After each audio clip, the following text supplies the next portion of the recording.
Ano-ano po kaya ang malalaman natin sa bansang Ireland? Ang Ireland, kilala rin bilang Republika ng Irlanda, ay isang soberanyong estado o bansa sa kanlurang Europea na sumasakop sa limang ika-6 na pulong Irlanda.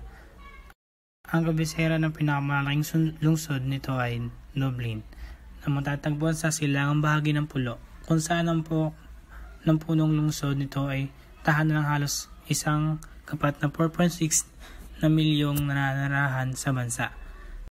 Pinaliligiran ito ng karagatang Atlantiko. Sa timog nito ay ang dagat Celtico, ang St. George Channel sa timog silangan at ang dagat Irlandes naman sa silangan. Isa tong unitaryo at parlamentaryong republika na may inihaw. Ang pinuno ng pamahalaan ng Tausig ay nominado na habang kapulungan ng parlamento, ang Dáil Bago natin pag-usapan ang talakayang pang-ekonomiya sa bansang Ireland, ito muna, kukwento namin po sa inyo ang naging kasaysayan ng nasabing bansa nito. Ang kasaysayan ng Ireland mula noong batas ng Union noong 1 Enero 1801 hanggang 6 Disyembre 1922, ang pulo ng Irlanda ay bahagi na nagkakaisang kahiraan ng Grand Britanya at Irlanda. Kwento kaya makikita niyo sa gilid ng bansang United na nasa larawan nito ay may kinalaman sa kasaysayan ng mga Katoliko na isa doon ay St. Patrick's Altar na isa sa mga dating tagisag ng pulo ng Ireland na bago pang magkaroon ng pagkahati ng nasabing pulo noong ika-3 ng Mayo noong 1921. Noong panahon ng matinding taggutom mula 1845 hanggang 1849, ang populasyon ng pulo na ay mahigit 8 million ay bumaba ng 30%. 1 milyong Irlandes ang namatay sa gutom o sakit at 1.5 million pa ang lumikas. Partikular na patungo sa Estados Unidos, ito ang nagtakda at huwaran ng paglikas noong sumunod na siglo na nagbunga ng pagpatuloy na pagbaba ng populasyon hanggang dekada 1960. Naging popular ang Irish Parliamentary Party sa pamamagitan ng malawakang pagkabilasang agraryo sa pamamagitan ng Irish Land League.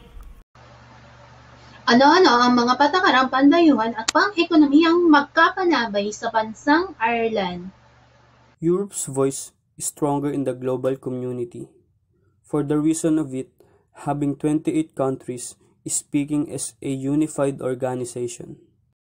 Ireland, being a part of the European Union, will retain a strong voice in the development of the Common Foreign and Security Policy, CFSP, and the Common Security and Defense Policy, CSDP.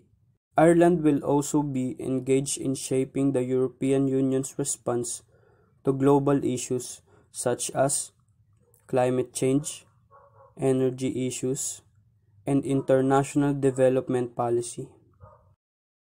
The creation of the European External Action Service, EEAS, has brought improvement to the Union's external action.